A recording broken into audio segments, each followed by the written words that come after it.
All right, hello everybody, and welcome back to another Facebook Friday. I'm Dr. Scoyk, and once again, I'm joined by Dr. Botros, and we're at the Chiropractic Company in Glendale. So today we have a good topic that, once again, I think everyone is getting a little bit of here and there. There's a lot of diet fads out there, and so today we wanted to give you a little conversation about how to lose some weight. Now, once again, there's all sorts of fads out there. Lose 20 pounds, lose 50 pounds, do this, do that. Today, we are going to teach you how to lose 1 pound. That's right. We're going to teach 1 pound. Because really, when we look at how far we need to go as far as our weight goals are concerned, it all starts simply with that 1 pound. Right now, unfortunately, with our inactivity due to staying at home and quarantine, a lot of us unfortunately have put on a little extra weight. My son the other day called it the quarantine 15. So hopefully we're going to get you on the path to getting rid of the quarantine 15.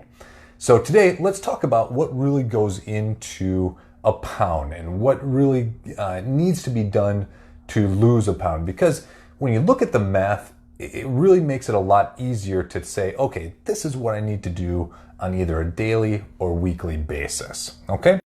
So let's take a look at what is actually in a calorie count of 1 pound.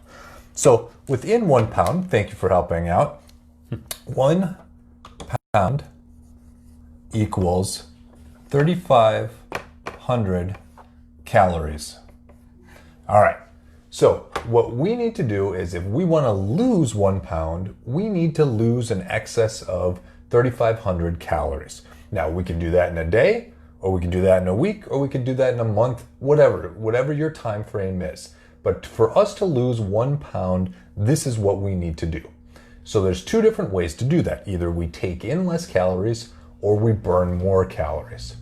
The average male typically burns about 1,900 to 2,500 calories per day. The average female is going to burn 1,600 to 2,000 calories per day. So somewhere in here, we need to get a chance to once again lose this quantity of weight.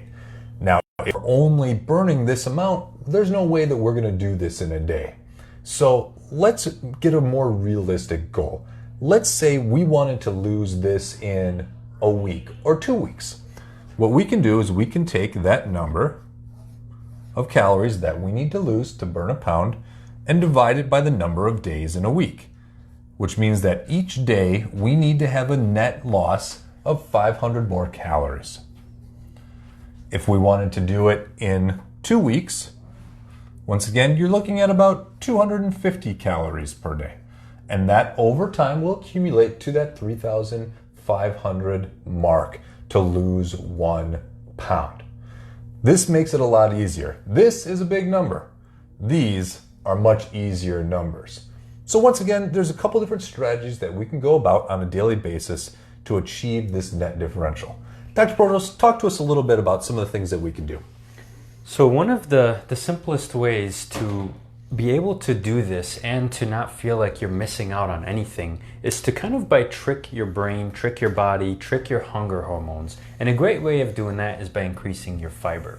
So one way that I suggest is, especially if you feel it's very difficult to cut out your favorite foods or meals that you're used to looking forward to eating every single night after work or on the weekends when you're hanging out with your friends or with your family, one thing you can do is you can try drinking a green smoothie. And I'm not talking about the powdered greens that you can mix with water. What I'm talking about is get a blender, put some kale, some spinach in there, maybe an apple, a lemon, ginger, turmeric, some of the anti-inflammatory ingredients and roots in there. Blend it all up, maybe sprinkle in some carrots and drink it. And that's gonna be jam-packed with the fiber that you need. And then I give you permission to eat your normal food. And what you will find is you'll usually eat about half of the amount of food that you usually eat, but you'll feel very content and very satisfied. So this way you're getting all the phytonutrients, the anti-inflammatory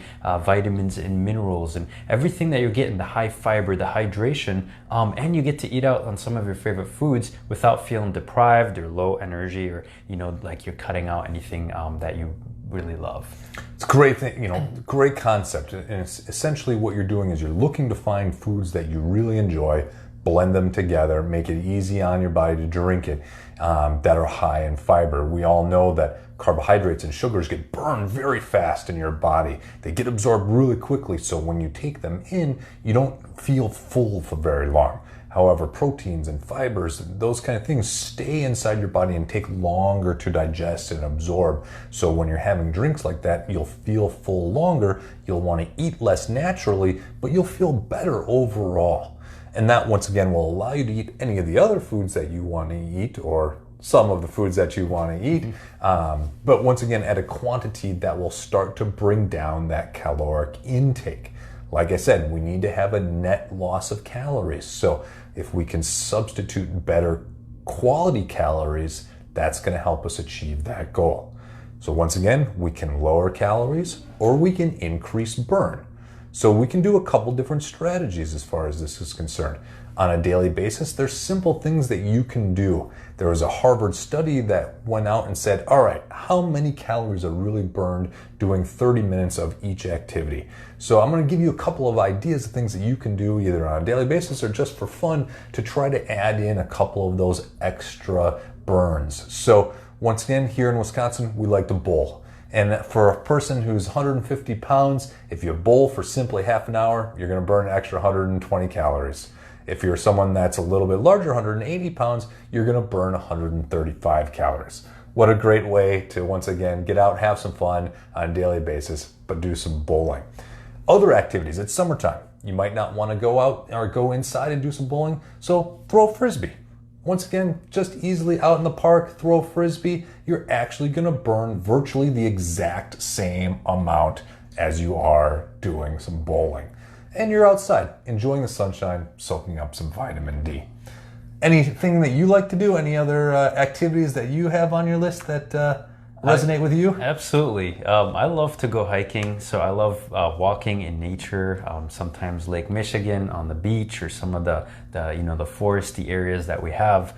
And what's really great about that is you can really have time to be in nature, in silence, in a peaceful environment, get some vitamin D from the sun, but the walking can also help you lose some calories. And a great way to take care of that if you're on a mission to consistently try to lose that weight is to use your phone, which most iPhones and most smartphones will count how many steps you take. And so you can set it very simply. Hey, my goal today is to walk 2,000 steps. And you can do that in the morning, during your lunch break, after work, after school, and you'll find that that's going to, burn a certain amount of calories over the 1 or 2 weeks that you do this consistently. It will reduce the 3,500, helping you lose that extra pound.